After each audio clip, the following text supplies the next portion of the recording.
saxaabada rasuulka radiyallahu canhum nicmadan maanta inagu aan haysanay islaamnimada aan ku abtirsanayno ajdaad awowyaasha kulligood wada islaam ay ahaayeen asxaabu rasuulillaahi sal allahu alay wasalam nicmada maysan helin waxa uu nebigu maalin qabuuraha nebigu intuu siyaartay ayuu nebigu dadkii qabuuraha ku jira u duceeyey saxaabadii la socotay buu nebigu daymoodo wuxuu ku yidhi waxaan jeclaan lahaa walaalahay inaan arki lahaa markaasee saxaabadu yidhahda annaku walaalaha ma nihin miyaa markaa buu nebigu yihi may idinku asxaabtaydii baa tihiin walaalahay waa kuwa aniga dabaday iman doona iyagoon anigay arkinna way rumayn doonaan buu nebigu yihi calayhi salaatu wasalaam markaasee saxaabadu nebiga ku yidhaahdeen yaa rasuul allah adiguna maad soo gaadhin ayaguna kumay soo gaadhina maalinka qiyaamaha seed isku garan doontaan baa nebiga lagu yidhi markaa buu nebigu yihi meelihii jidhkooga weysada biyaha ay ka gaadhsiinayeen oo cad oo iftiimaysay imanayaan halkaasaan ku garanayaa buu nebigu yihi ummadayda calaamadaasaan ku garanayaa marka uu noo duceeyey nabigeenu calayhi salaatu wasalaam wakiilaha tuuba liman ra'aanii wa aamana bi qofka aniga ay arkay ee i aaminayna hal mar buu nebigu yihi tuuba waa maxay waa janno weeyaan ama waa war bishaaru nebigu u sheegay uu libaanay buu yihi qofkaasi qofka aniga ay arkay i rumeeyey hal mar buu nebigu yihi qofkaasi uu libaanay ama qofkaasi jannu leeyahay buu nebigu yidhi laakiin 7 jeer buu nebigu yihi tuuba uma tuuba 7 jeer buu nebigu yihi liman aamana bi walam yaranii qofka aniga i rumeeyey isagoo i arkinna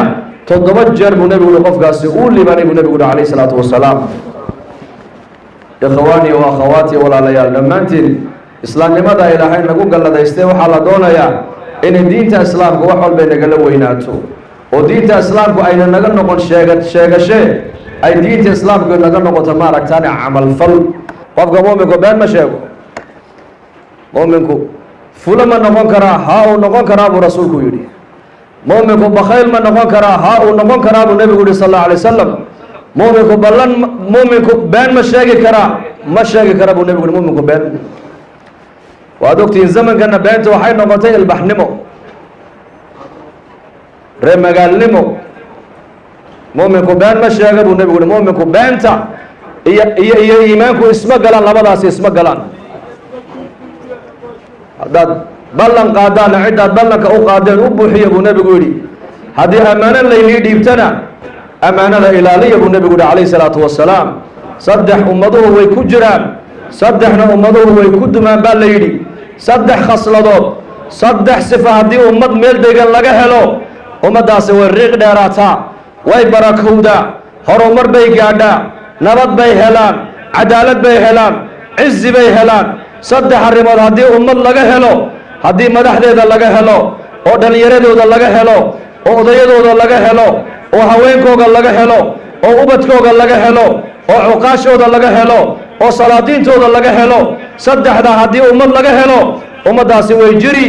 way jiri ummaddaasi wayna riiq dheeraan oo way barakoobi ammaanada waa inaan ilaalinaa cadaalad waa inaan ku ilaalinaa cadaalad facdiluu walow kaana daa qurbaa baa ilaahay cadaalad sameeya walow qaraabadiinaba ha noqotee gabadh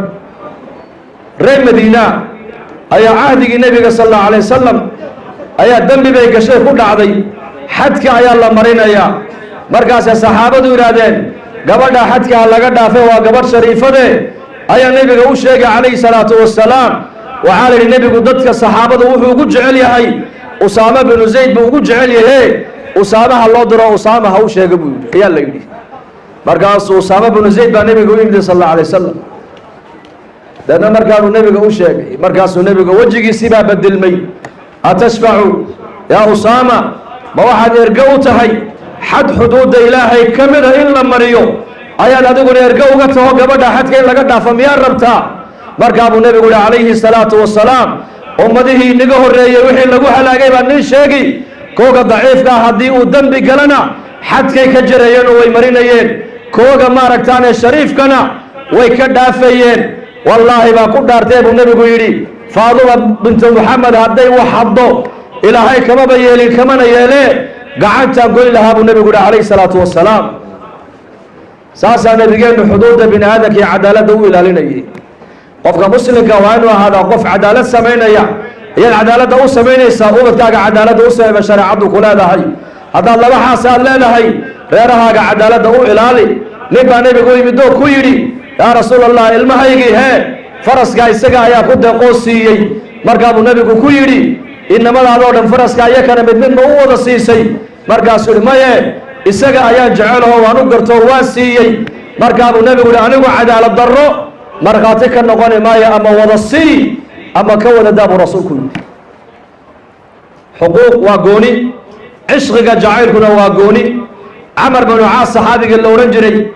ayaa majmac ay asxaabadu fadhiyaan buu ka dhex yidhi nebi maxamed saxaabada anuu iigu jecel yahay. markaasaa lagu yidhi may ha degdegin baa lagu yidhi camarow,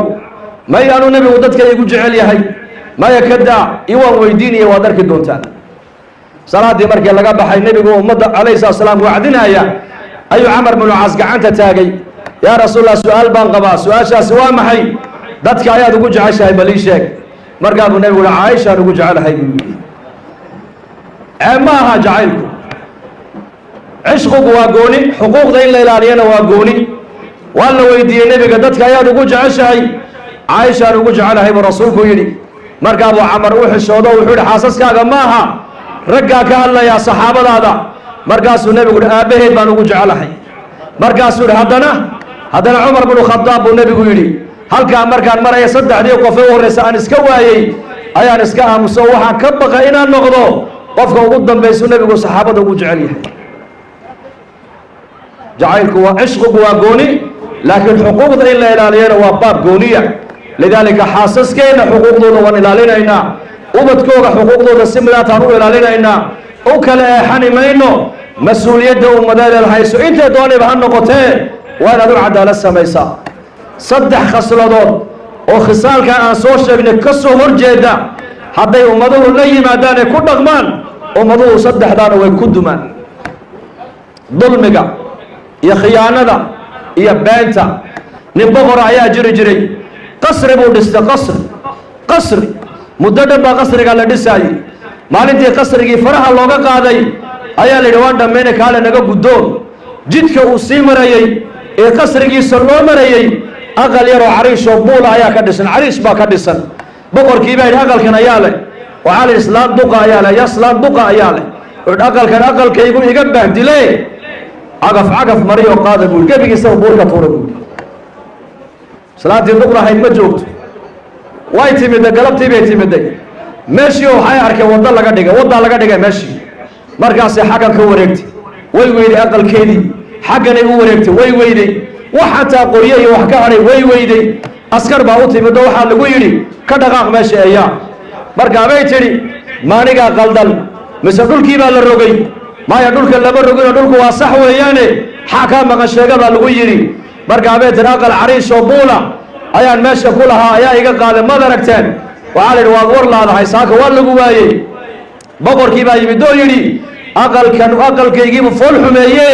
qaada oo maaragtaane kala tuura. beedna waa la qaado buurtaasaa laga tuuray aqalkaagii. oo islaan miskiinada oo da'weyn gacmaha cirka u taagto waxay tidhi yaa rab waadigii yidhi sawdigii yidhi ma innii xaramtu dulma calaa nafsii wajacaltuhu baynakum muxaraman falaa tadaalamuu. anaa dulmiga iska xarimay baa ilaaha yidhi.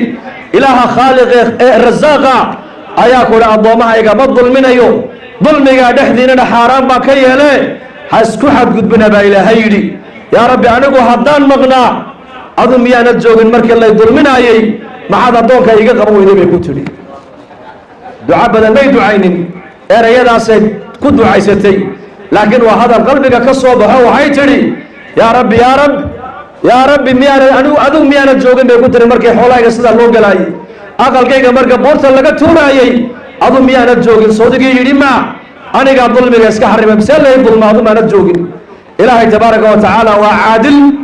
waa muntaqim, oo u arguda addoomihiisa. ilaahay dabayl intuu ilaahay keenay qasrigii intaa oo sano la dhisaayey, dabayl baa ilaahay intuu ka qaaday isagana buurta uu ilaahay daraajiisa ka tuuray. lidaalika dulmiga waa xaaraan weeyaan. ummaddu hadday dulmi ku dhaqantana ummaddaasi way duntaa. hadday ummaddu cadaaladda ilaalisana ummaddaasi way riiq dheeraataay, way barakowdaa, wayna jirtaa. muslimiintu walaalayaal, haddii mar ilaahay naga dhiga dad muslimiin oo shahaadanaya waa inaan diinta islaamka isku jeclaanaa. diinteena islaamka waa inaan isku qadarinaa diinta islaamka waa inaan isku xidhiidhinaa jaarku jaarkiisa xaqiisa waa inuu iska ilaaliyaa xuquuqda jaarka waa saddex bay culimmadu yidhahdeen jaar xaq keliyuu leeyahay jaar laba xaq buu leeyahay jaar saddex xaq buu kugu leeyahay jaarka xaqa keliya kugu le waa jaarkee waa jaarka gaalka qof gaala daristii ka soo qaad isku diin ma tihiin waa inaad tidhahdaa maaragtaanay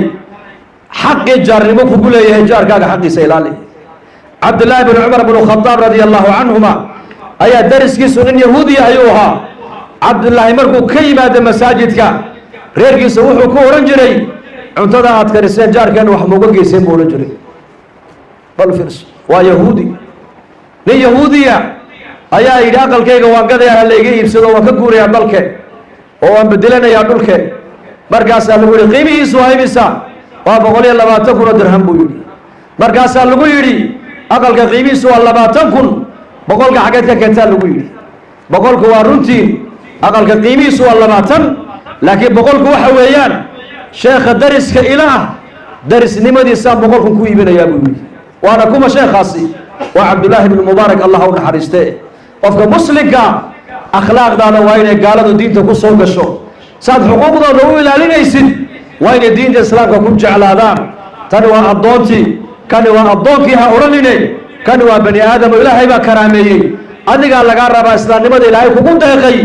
inaad isagana aad u damqato ood u bandhigtaa diinta islaamka xilka diintuna inuu wada saaran yahay nebigeennu calayhi salaatu wasalaam xajat lwadaac ula dardaarmay nebigu ummadiisa dardaaranadiisi waxaa ka mid ahay aniga nebigama dambeeyo inakana ummad inagama dambayso kaa maanta shaahida ila joogow kiina maqan gaadhsii buu rasuulku yidhi raggii markaa nebiga la joogay baa isxil qaaday way qaadeen oo risaaladan iyakayba soo gaadhsiiyey diintu zaman walba dad bay leedahay oo u kaca zamankana xilkii diineed inakuuna saaran yahay haweenka xilka diineed baa saaran odayada xil diineed baa saaran dhalinyarada xil diineed baa saaran gabdhaheena dhalinyarta xil diineed baa saaran marka diinta aan ka shaqayni weynay waxaa dhacday mujtamacii muslimka ahaa in dhalinyaradu dad kale ay ku daydaan oo dhaqan dad kale aan qaadanno oo caqli dad kale ay leeyihin aan ku soconno maxaa keenay in layna bedilo